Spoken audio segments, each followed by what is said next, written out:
Hello, അപ്പോൾ എല്ലാവർക്കും എൻ്റെ ഒരു പുതിയൊരു വീഡിയോയിലേക്ക് സ്വാഗതം. ഞാൻ കഴിഞ്ഞിടെ മീഷോന്ന് കുറച്ച് സാധനങ്ങൾ പർച്ചേസ് ചെയ്തിട്ടുണ്ടായിരുന്നു. ആ കൂട്ടത്തിലുള്ള സാധനങ്ങളൊക്കെ തന്നെയാട്ടോ ഇത്.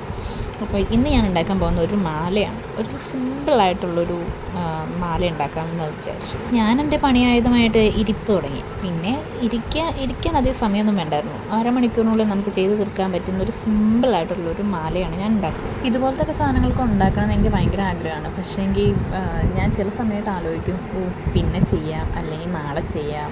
ചിലപ്പോൾ ഞാൻ വിചാരിക്കും വൈകുന്നേരം ചെയ്യാം. പക്ഷേ എങ്കിലും ടൈം ഉണ്ടാവില്ല. ഞാൻ അത് കഴിയുമ്പോഴേക്കും ഞാൻ എൻ്റേതായ കാര്യങ്ങളുമായിട്ട് ഞാൻ മുന്നോട്ട് പോകും. അങ്ങനെ പണിപ്പുരയിലെ പരിപാടിയെല്ലാം തീർന്നു കേട്ടോ. അപ്പം ഇതാണ് ഫൈനൽ ലുക്ക് വരുന്നത്. ഇത് സിമ്പിളായിട്ടുള്ളൊരു ചെയിനാണ്. ആ വൈറ്റ് പേൾ വരുന്നത് ഒരു ചെയിനിൻ്റെ തന്നെ ഒരു പേളാണ്. അപ്പം ഇതാണ് നമ്മുടെ ചെയിൻ. അപ്പോൾ ഇഷ്ടപ്പെട്ടെങ്കിൽ ലൈക്ക് ചെയ്യുക. അപ്പോൾ അടുത്ത വീഡിയോയുമായിട്ട് നാളെ വരാം. എല്ലാവർക്കും ബൈ.